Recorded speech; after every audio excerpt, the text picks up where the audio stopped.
કેમ છે મિત્રો? મજામાં? Good morning. સરસ મજાની તૈયારી ચાલે છે ને? 12મું ધોરણ 11મા ધોરણ કરતાં થોડું ઇઝી લાગશે. આપણે ચેપ્ટર એવું લીધું છે કે જે તમને માર્ક્સમાં વધારે ફાયદો કરાવે એવું છે, એટલે આપણે આ ચેપ્ટર લીધું છે. અને 12મા ધોરણ છે, 11મા ધોરણ કરતાં થોડું જુદું પણ પડશે, કારણ કે આપણો ટોપિક જ જનિત વિદ્યાનો છે, એ આખો જુદો છે. આગળ જતાં તમે મેડિકલમાં જાઓ યા પેરામેડિકલમાં જાઓ યા સાદા બીએસસીમાં જાઓ કે બી ગ્રુપની સામાન્ય રીતે કોઈ પણ બ્રાન્ચમાં જાઓ ને, તો આ જીનેટિક્સ જનિત વિદ્યા તો તમારે આગળ જતાં કોલેજમાં પણ આવવાનું છે મિત્રો. એટલે બરાબર તૈયારી કરજો. ઓકે, એક સંકરણનો પ્રયોગ બરાબર સમજાઈ ગયો હશે.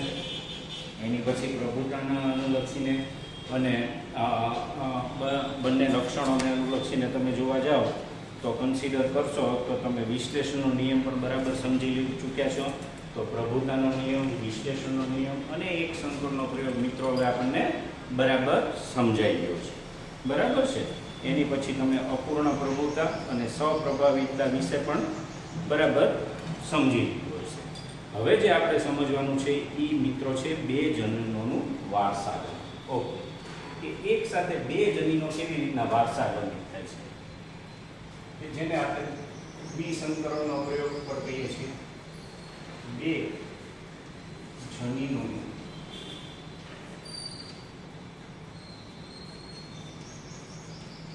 વારસાગમન. બે જનીનોનું વારસાગમન એટલે બીજા અર્થમાં તમે જો કહેતા હો તો મેન્ડલનો આપણે જે એક સંકરણનો પ્રયોગ જોયો હતો એવી રીતના આ મેન્ડલનો દ્વિસંકરણનો પ્રયોગ છે. આનું બીજું નામ જ આપણે કેવું હોય તો મેન્ડલનો દ્વિસંકરણનો પ્રયોગ અથવા નિયમ. અને એના માટે પ્રયોગ લખ્યું હતું. અહીંયા પ્રયોગ જ લખીશું, કારણ કે એક જાતમાં એક્સપેરિમેન્ટ એને બધા કર્યા. બરાબર છે. એટલે પ્રયોગ શબ્દ વધારે સાચો છે, પણ એક સંકરણમાં પાછો નિયમ પણ લખેલો છે. એટલે નિયમ પણ ટેકનિકલી કંઈક શબ્દ ટેક્સ્ટમાં લખવાનો છે. ઓકે, આપણે એમાં પડવું નથી. તો બે દ્વિસંકરણ, આનો અર્થ જ પહેલા સમજો એટલે તમે સમજો. મેં તમને પહેલા જ કહી દીધું કે મેન્ડલે એકાદા વટાણા ઉપર કે આ પ્રયોગ નહીં કર્યા, એને એક સાથે હજારોની સંખ્યામાં આ પ્રયોગો કરતા.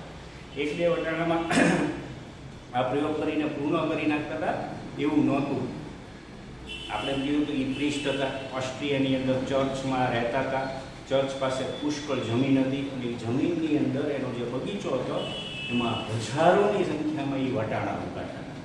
વટાણાને અનુલક્ષીને અથવા તો પીઝિયમ સેક્રિયમને અનુલક્ષીને તમને ખબર છે એની જુદી જુદા લક્ષણોને અનુલક્ષીને એની પ્રભાવી ને પ્રચ્છન્ન અભિવ્યક્તિઓ હતી. એ પ્રભાવી અને પ્રચ્છન્ન અભિવ્યક્તિઓની પણ ચર્ચાઓ આપણે આની પહેલાંના લેક્ચરમાં ઓલરેડી કરી ચૂક્યા છે. અને લગભગ એ 7 જેટલા પ્રયોગો હતા. એ તમે રિપીટેડ તમે ઘરે પણ પ્રેક્ટિસ કરી એનું પરિણામ જે તમને 3:1 અથવા તો 1:2:1 એક સંકરણમાં મળતું હતું એ તમે મિત્રો જોઈ લીધું હશે. હવે અહીંયા આપણે એક સાથે અહીંયા, કારણ કે એનું નામનો અર્થ જ એવું કહે છે, અહીંયા લખ્યું છે બી. બીનો અર્થ થાય છે બે.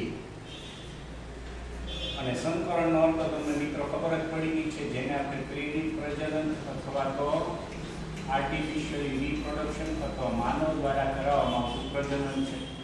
બરાબર છે, જેને આપણે સંકરણ કહીએ છીએ. પણ એક સંકરણમાં આપણે કોઈ એક જ લક્ષણને ધ્યાનમાં રાખીએ. અહીંયા દ્વિસંકરણમાં આપણે એક સાથે કેટલા લક્ષણો ધ્યાનમાં રાખશું? બે લક્ષણો.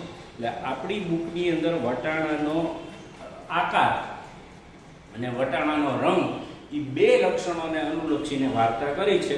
દાખલા કે વટાણાને એટલે કે લક્ષણ તમે જોવા જશો તો અહીંયા લક્ષણ કેટલા લેવાના છે? તો કે બે. તો અહીંયા લક્ષણને કન્સિડર કરી એક સાથે બે લક્ષણ લઈએ છીએ. લક્ષણને અનુલક્ષીને શું હશે? અભિવ્યક્તિ હશે. અહીંયા પણ લખું છું અભિવ્યક્તિ હશે. બરાબર છે.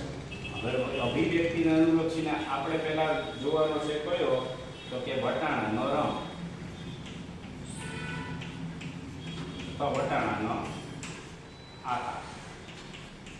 અને બીજી અભિવ્યક્તિ લેવાની છે એ છે વટાણાનો રંગ.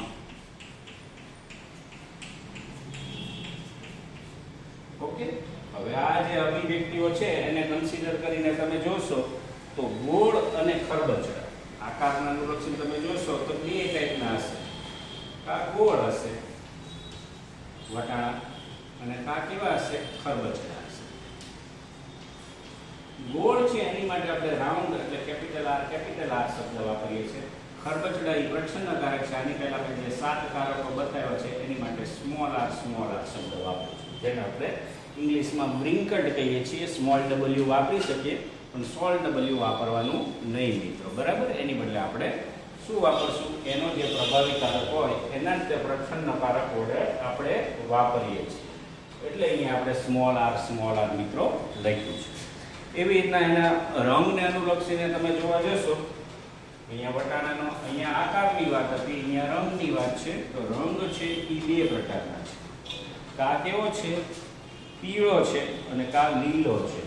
તો પીળો પ્રભાવી છે એટલે આપણે પીળાને પહેલા લખીએ છીએ, બરાબર. કા પીળા રંગના વટાણા હશે અને કા કેવા કલરના હશે? લીલા કલર. પીળા માટે આપણે શબ્દ વાપરીએ છીએ કેપિટલ વાય યલો માટે, અને આની માટે વાપરીએ છીએ સ્મોલ વાય. બરાબર છે.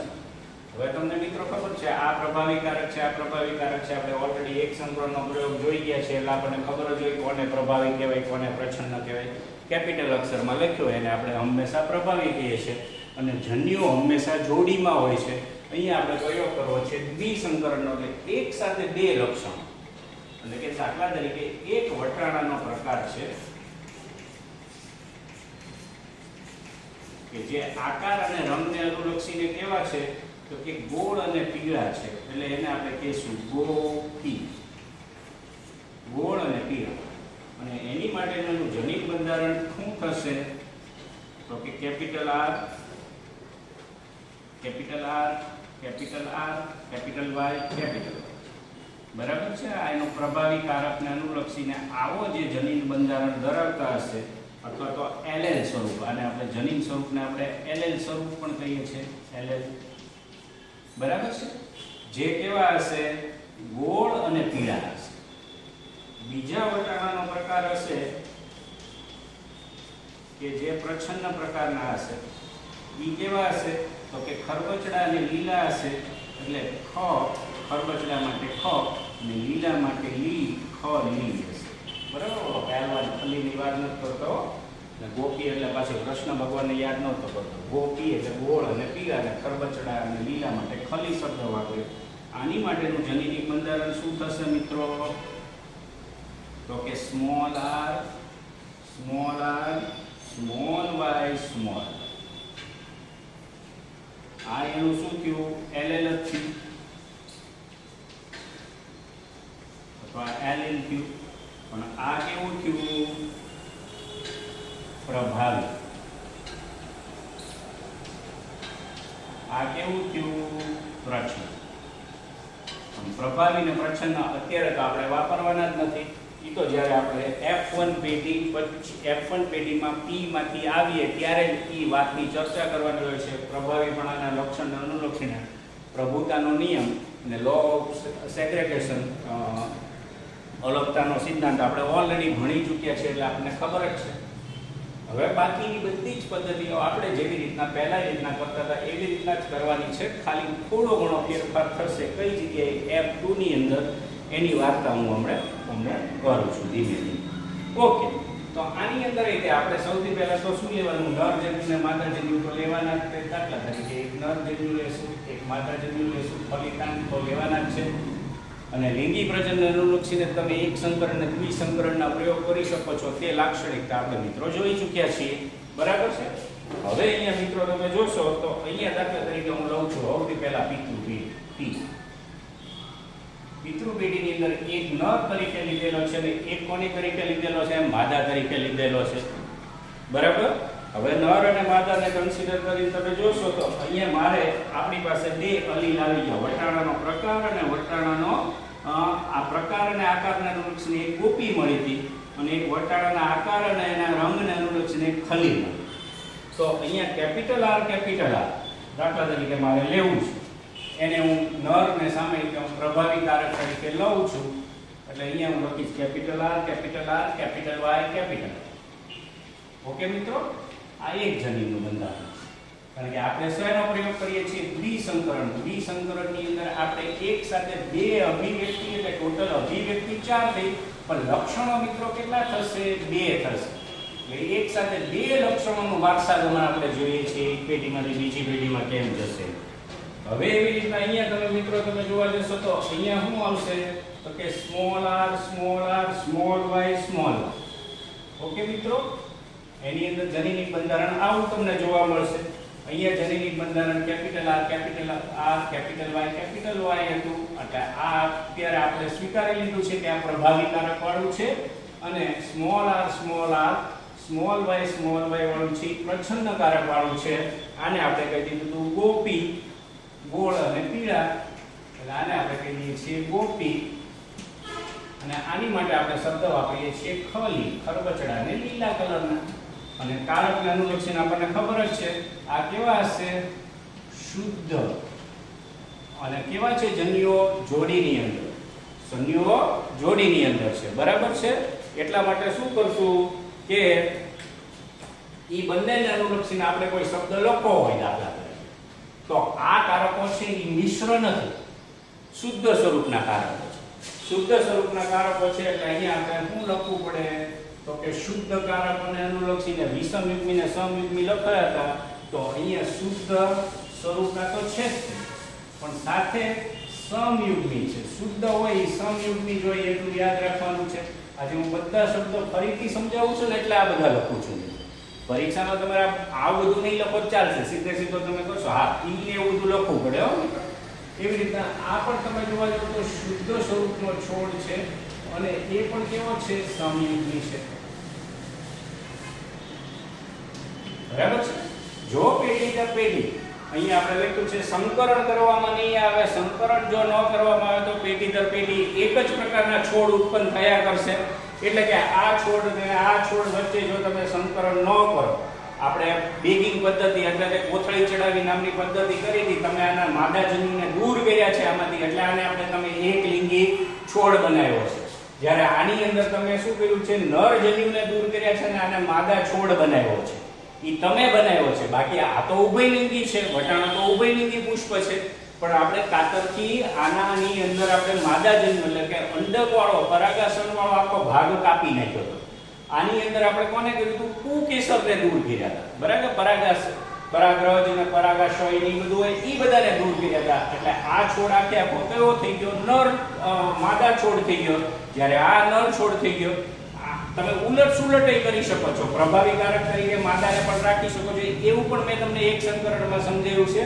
પણ સામાન્ય રીતે લાઈફની અંદર બધી જગ્યાએ આપણે શું છે? મનુષ્ય વર્ગમાં લેડીઝ ફર્સ્ટ હોય ને, અહીંયા મેં જેન્ટ્સ ફર્સ્ટ રાખ્યા છે. એટલે આપણે એ સમજવામાં અનુકૂળતા રહે. એમાં કોઈ રેશનિઝમ નથી કે સાહેબ તમે પુરુષોનો પહેલા પ્રભાવી કર્યા, માદાને તમે પ્રચ્છન્ન કર્યા, એવો કોઈ હેતુ નથી આપણો, સમજવો મિત્રો. હા, હવે આની અંદર આ શુદ્ધ સ્વરૂપે જો તમે આની વચ્ચે સંકરણ ન કરો તો પેઢી દર પેઢી આવા જ છોડ ઉત્પન્ન થયા કરશે, પેઢી દર પેઢી આવા જ છોડ ઉત્પન્ન થયા કરશે, ગોપીજ ઉત્પન્ન થયા કરશે અને ખલીજ ઉત્પન્ન થયા કરશે. પરંતુ આપણે શું કર્યું છે? પ્રેરિત પ્રજનન એટલે કે સંકરણ કરીએ છીએ એટલે હંમેશા આનું અર્ધીકરણ થાય છે. જન્યુઓ હંમેશા જોડીમાં હોય છે, 2n માંથી n માં આવે છે. એટલે અહીંયા મારે શબ્દ લખવો પડે અર્ધીકરણ. અને અર્ધીકરણ થાય એટલે હંમેશા બને કોણ? જન્યુઓ. અને જન્યુઓ હંમેશા જોડીમાં હોય છે. એમાંથી અર્ધીકરણ થઈને જે જન્યુ બને નર જન્યુ અને માદા જન્યુ, અહીંયા આપણે નર જન્યુ બનશે. તો અહીંયા જે જન્યુ બનશે કેવો બનશે? કેપિટલ R કેપિટલ Y વાળો. આ કોઈ જન્યુ બન્યું. એવી રીતના અહીંયા તમે જોવા જશો તો સ્મોલ r સ્મોલ y. બરાબર છે? આવો જન્યુ બન્યો. તો આ જે બે જન્યુઓ બન્યા એને અનુલક્ષીને હવે આપણે પેઢી કઈ નક્કી કરશું? તો કે આ જે P પેઢી હતી, P પેઢીમાંથી આપણે F1 પેઢી નક્કી કરશું. બરાબર? આટલી વસ્તુ તો આપણે જેવી રીતના એક સંકરણમાં કરતા હતા ને મિત્રો, એની જેવું જ છે, પણ ફરક ક્યાં છે? એક સાથે બે લક્ષણો છે. ક્લિયર? અને એક સાથે બે લક્ષણો હોય એટલે થશે શું, જ્યારે F2 પેઢીની અંદર આ અને આ એકબીજા સાથે સમિલિત થશે અને એ કોની મદદથી થાય છે, તો કે પ્રેરિત પ્રજનન, જેને આપણે કીધું સંકરણ, ઇંગ્લિશમાં એને કહીએ છીએ હાઇબ્રિડાઇઝેશન. અને હાઇબ્રિડાઇઝેશન થશે એટલે કે આ પેઢી અને આ જન્યુઓ અને આ જન્યુઓ જ્યારે સમિલિત થશે ત્યારે જે પરિણામ મળે છે એ પરિણામ કયું મળે છે મિત્રો, તો કે અહીંયા તમે જોશો કેપિટલ R છે કે નહીં એની સાથે હવે સ્મોલ r આવશે અને કેપિટલ Y છે ને મિત્રો એની સાથે સ્મોલ y આવશે. અહીંયા જે શુદ્ધ સ્વરૂપને હતા અહીંયા હવે મિશ્ર થઈ. હવે આને અને આને એકબીજા સાથે કાંઈ લાગતું વળગતું નથી. એની ઉપરનો એક નિયમ પણ આપણે ભણવાના છીએ, લો ઓફ સેગ્રેગેશન, બરાબર છે, જેને વિશ્લેષણનો નિયમ તો આપણે ઓલરેડી ભણી ચૂક્યા છીએ, પણ મુક્ત વહેંચણીનો નિયમ, મુક્ત વિશ્લેષણનો નિયમ એક આપણે ભણવાના છે. આની આ જે એના વટાણાના રંગ સાથે વટાણાના આકારને કોઈ સંબંધ નથી, બંને જન્યુઓ અલગ અલગ છે. હા, પણ સ્મોલ r ને કેપિટલ R સાથે સંબંધ છે ને સ્મોલ y ને કેપિટલ Y સાથે સંબંધ છે. એટલે આ તમે જોશો તો અહીંયા સ્મોલ r છે એ પ્રચ્છન્ન છે કેપિટલ R ની સાપેક્ષમાં, એટલે આ છોડ છે એ કેવો બનશે, તો કે ગોળ તો બનશે. એવી રીતના સ્મોલ y છે એ પ્રચ્છન્નકારક છે, કેપિટલ Y છે એ પ્રભાવી છે, એટલે અહીંયા શબ્દ આવશે ગોપી. ઓકે મિત્રો, એટલે આ થઈ ગયો કેવો રાઉન્ડ અને આ થઈ ગયો કેવો કેપિટલ Y. એટલે આ છે ઈ આની જેવો જ બનશે, પણ અહીંયા શબ્દ આવશે મિશ્ર. અહીંયા આપણે શુદ્ધ શબ્દો વાપરીએ તો અહીંયા મિશ્ર, અશુદ્ધ શબ્દ એવો તો શબ્દ આપણે મિત્રો વાપરવાનો જ નથી, તો અહીંયા મિશ્ર શબ્દ આવ્યો. પણ અહીંયા સમયુગ્મી હતું, અહીંયા કારકો છે એ કેવા થઈ ગયા વિષમયુગ્મી. એટલે મેં એક સંકરણની અંદર જે બધા શબ્દો વાપર્યા હતા ને આજે ફરીથી તમને શીખવાડી દીધા છે, એટલે તમારા માઇન્ડની અંદર આ કોન્સેપ્ટ બરાબર સમજે.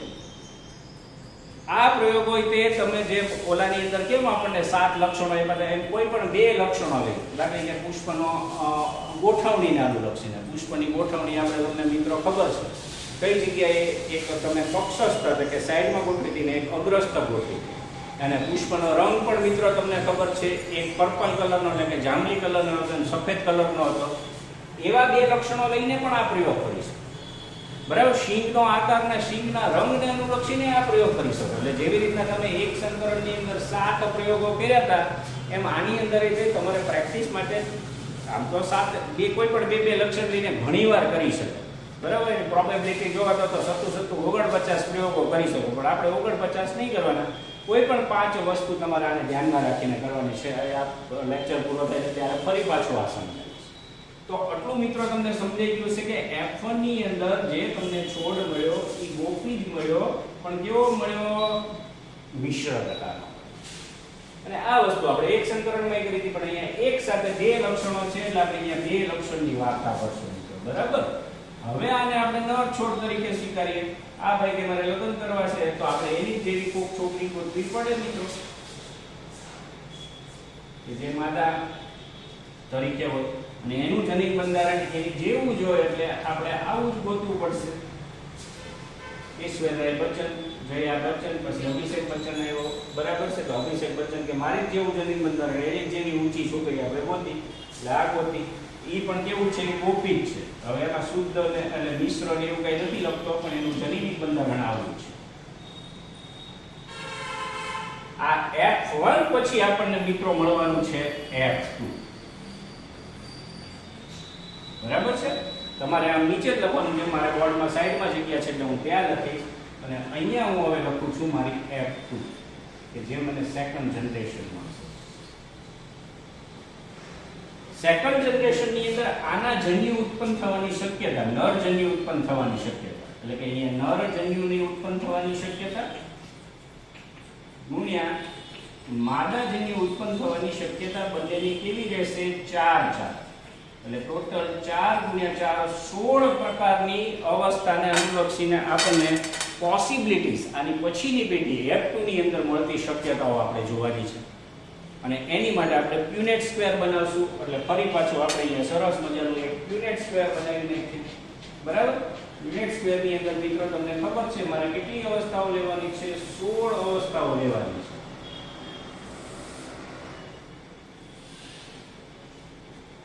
બરાબર? 16 પોસિબિલિટી, 16 શક્યતાને અનુલક્ષીને શું શું હોઈ શકે, કયા કઈ એની સંતતિઓ બની શકે, એની હું શક્યતાઓ તમને મિત્રો બતાવું. બરાબર? આ 16 શક્યતાઓ કેવી રીતના હવે એને કન્સિડર કરી એક બાજુ મારે નર જન્યુ લખવાના છે. એક ખાનું નર જન્યુનું બનાવીશ, એક ખાનું છે હું માદા જન્યુ.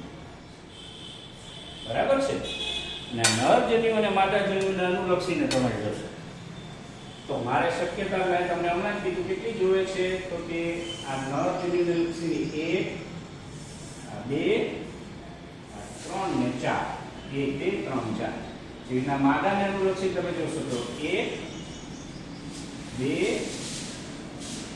3 ને 4 આ 1 2 3 4 એમ. બરાબર છે? આ ચારેયની આપણે શક્યતા જોઈશું.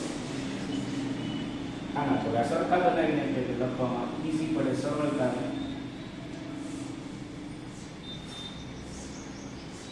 ઓકે મિત્રો? હવે તમે જોશો તો અહીંયા નર જન્યુને અનુલક્ષીને માદા જન્યુને અનુલક્ષીને અહીંયા મારે બે ભાગ પાડવા પડશે. દાખલા તરીકે હું અહીંયા લખીશ તો અહીંયા હું બધા નર જન્યુ લઉં. આ નર જન્યુ, અહીંયા બધા માદા જન્યુ લખીશ. એટલે માદા જન્યુ બધા આમ છે, નર જન્યુ બધા આમ છે. આટલું સમજાશે ને મિત્રો? બરાબર? પણ જે નર જન્યુની શક્યતા છે ને મિત્રો, ઈ જ માદા જન્યુની શક્યતા છે. ઈ તમારે યાદ રાખવાના છે. દાખલા તરીકે આ capital R small r capital Y small y ને અનુલક્ષીને આની પોસિબિલિટી, નર જન્યુ બનવાની પોસિબિલિટી કેટલી થશે તો અહીંયા સમજાવું છું. દાખલા તરીકે એક કેપિટલ R હશે. બરાબર છે? તો કેપિટલ R એની સાથે કોણ જોડાશે તો એક y જોડવો પડે એટલે કેપિટલ Y જોડીશ. એવી રીતના કેપિટલ R સાથે એકવાર કોણ જોડવો પડશે? સ્મોલ y જોડીશ. એવી રીતના એકવાર સ્મોલ r સાથે અહીંયા બે બાજુ સ્મોલ r લખી નાખું છું. એકવાર કેપિટલ Y, એકવાર સ્મોલ y. હવે મિત્રો સમજાઈ ગયું? કેપિટલ R સ્મોલ r ચાર શક્યતાની થઈ ગઈ આ r ની. એવી રીતના કેપિટલ Y ને સ્મોલ y ની તમે જોવા જાવ તો એકવાર કેપિટલ Y, એકવાર સ્મોલ y, એકવાર કેપિટલ Y, એકવાર સ્મોલ y. આની ચાર શક્યતા. આ જે શક્યતા હોય ને નર જન્યુની એને જ કોપી અહીંયા કરી નાખવાની છે. કોઈ બુદ્ધિ વાપરવાની નથી. માદા જન્યુ એમ જ બનશે capital R small r small, capital Y small y, capital Y small y. Okay મિત્રો? આમાં કોઈ જાતની તમને નવીનતા નથી. જેવી રીતના માદા જન્યુ લખ્યા એવી રીતના નર જન્યુને લખવાના છે. હવે મિત્રો સમજજો. બરાબર? હવે પહેલું ખાનું લેવાનું. અહીંયા મારે દાખલા કે જન્યુઓ બનાવવા હોય તો કેવી રીતના બનશે મારી આગળ? તો આ કેપિટલ R કેપિટલ Y બનશે. બરાબર છે? હવે કેપિટલ R કેપિટલ Y હોય, બે કેપિટલ R આવ્યા એટલે ઈ કેવો છોડ બનશે? ગોળક બનશે. અને કેપિટલ Y આવે એટલે બહુ પીચ બનશે, પીળા રંગનો તે વટાણો બનશે, ગોળ અને પીળા રંગનો વટાણો બનશે. એવી રીતના મિત્રો તમે જો આ ખાનું તમે જોવા જશો કયું? દાખલા તરીકે આ ખાનું. તો અહીંયા તમે જો એક કેપિટલ R છે, એક સ્મોલ r છે, એક સ્મોલ y છે, એક કેપિટલ Y છે. બરાબર છે? તો ઈ આની જેવું જ બનશે.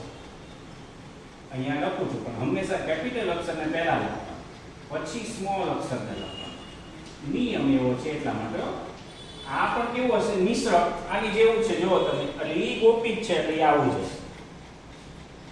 પણ મિત્રો તમે અહીંયા જોશો, અહીંયા તમે જોશો તો આ જે ખાનામાં છે એક કેપિટલ R ભેગો થયો, એક સ્મોલ r ભેગો થયો, એક કેપિટલ Y ભેગો થયો, અને સોરી એની અંદર એમ જ થશે બીજું ખાનું.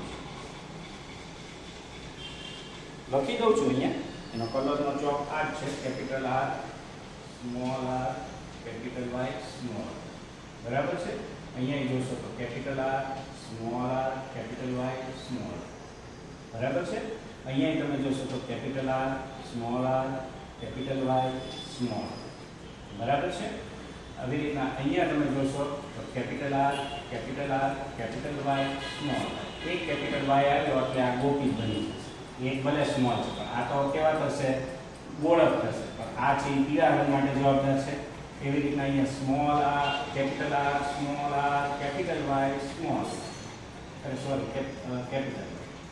એટલે ઈ પણ એવા જ થશે. હવે આવી રીતના તમે ગણશો તો 1 2 3 4 5 6 7. 1 2 3 4 બરાબર છે. એ બધા કેવા થશે? 7. હવે આ બે ખાના રહ્યા એની અંદર તમે જોશો તો capital R, capital R, capital Y, small y. અહીંયા પણ capital R, small r, capital Y, small capital Y. એટલે આ ઈ થઈ ગયા. હવે તમે ગણશો તો 1 2 3 4 5 6 7 8 9. 9 છોડ છે એ ગોળ ને પીળામાં. એવી રીતના મિત્રો તમે આ ખાનાની વાત કરો. હવે આ ખાનામાં તમે જોશો મિત્રો તો કેપિટલ આર આવ્યા. આનો કેપિટલ આર, આનો કેપિટલ આર. પણ વાય બે સ્મોલ આવ્યા. તમે જુઓ છે. હવે કેપિટલ આર ને સ્મોલ વાય આવ્યા. કેપિટલ આર છે એ શેની માટે જવાબદાર છે? ગોળ માટે. અને સ્મોલ વાય છે એ શેના માટે જવાબદાર છે? તો અહીંયા આપણે લખ્યું છે લીલા કલર માટે.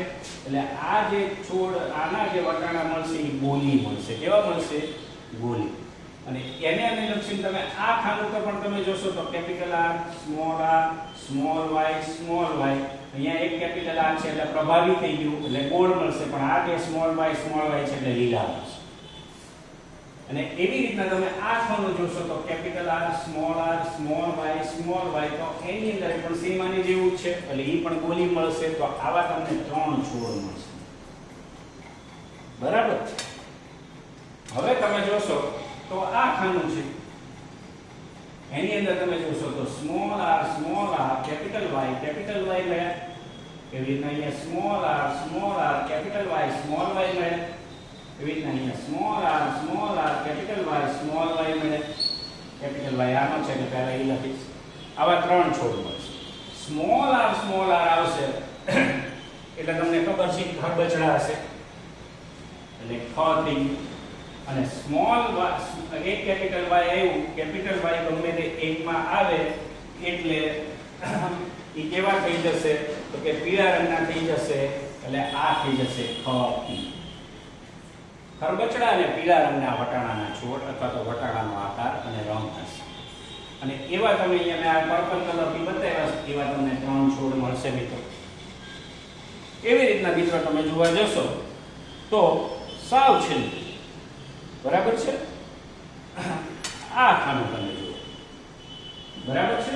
હવે એની અંદર તમે જોશો તો અહીંયા સ્મોલ આર, સ્મોલ વાય બધા સ્મોલ જ છે. આ બે સ્મોલ છે, આ બે સ્મોલ છે. આ ખાનામાં ભેગા થયા. આનું અહીંયા. અને આવો માત્ર એક જ છોડ મળ્યો. કેટલો છોડ મળ્યો? એક જ છોડ મળ્યો. અને ઈ એક છોડ છે ઈ કેવો મળ્યો હશે? તો કે બધા સ્મોલ છે. સ્મોલ અક્ષર એટલે લીલો કલર ને ખરબચડો એટલે ખલી બન્યા હશે કે જે એના પિતૃ પેઢી જેવી જ હતી. એટલે આ છે ખલી. તો ગોપી 9 છોડ મળ્યા, ગોલી 3 છોડ મળ્યા, ખપી 3 છોડ મળ્યા, ખલી 1 છોડ મળ્યા. ટૂંકમાં ગોળ અને પીળા 9 છોડ હશે. 16 માંથી શક્યતા 9 છોડ એવી શક્યતા હશે. ગોળ અને લીલા કલરની શક્યતા વટાણાના આકારના રંગને અનુલક્ષીને 3 હશે. ખરબચડા અને પીળા વટાણાના રંગ અને આકારના રંગને અનુલક્ષીને 3 શક્યતા હશે. અને ખરબચડા અને લીલા કલરના વટાણાની શક્યતા માત્ર 1 જ હશે. આ 16 શક્યતાઓને તમને બતાવી છે. આ આખું જે મેં લખ્યું છે એ એનું પુનેટ સ્ક્વેર થયું. પુનેટ સ્ક્વેર મેં શું છે મેં તમને સમજાવી દીધું છે. આનું સ્ક્વેર, આનું ચોરસ આ રીતનું થશે F2 ની અંદર. એટલે આવી રીતના આપણે લખીએ છીએ. બરાબર છે. એટલે આખું આ પુનેટ સ્ક્વેર. આની એક ટ્રીક જો યાદ રાખવા માટે તમારે કરવી હોય તો હું એક સમજાવી શકું. દાખલા તરીકે આ બધા તમે જોશો તો આ બધાને હું એક ઓલાની અંદર દોરું દાખલા તરીકે.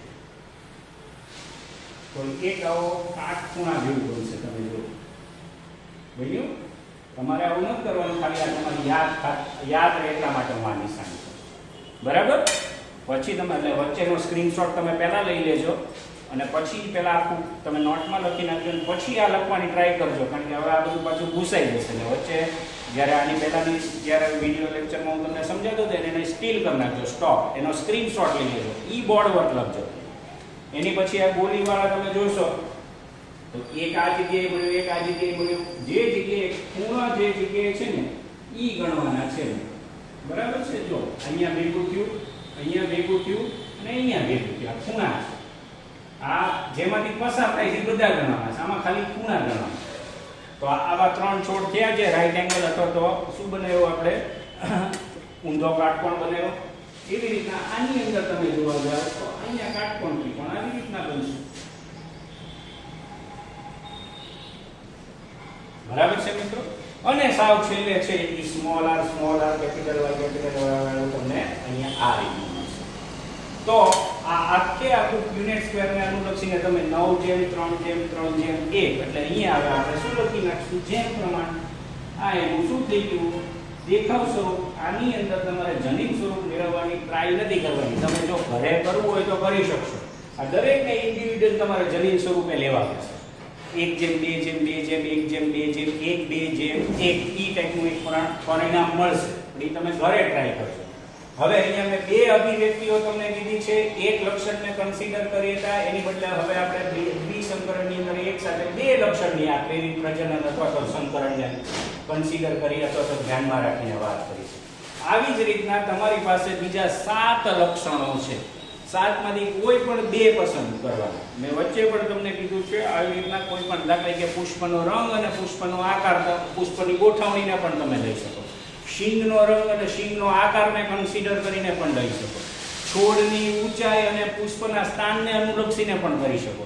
તો બીજી આવી લગભગ 5 તમારી રીતના આવી રીતના બે લક્ષણોને ધ્યાનમાં રાખીને આને આ પ્રયોગ રિપીટ કરવાનો. એટલે આપણને નીટને કન્સિડર કરો અથવા તો બોર્ડ એક્ઝામને કન્સિડર કરીને તમે જોવા જાવ તો આ કોન્સેપ્ટ તમને બરાબર માઇન્ડમાં સમજાઈ જાય, બરાબર આની અનુભૂતિ તમને થઈ જાય અને તમારે લખવાની પ્રેક્ટિસ હોય એટલે આની મને કોઈ પણ જાતના પ્રશ્નો પૂછાશે અથવા તો એલક્યુ તરીકે પણ ઇવન પૂછાશે તો તમને પ્રશ્ન નહીં રહે. તો આજનો આ વિડીયો લેક્ચર અહીંયા જ પૂર્ણ કરીએ છીએ અને પછીના વિડીયો લેક્ચરમાં આપણે ફરી પાછા મળીશું. Thank you very much. Thank you.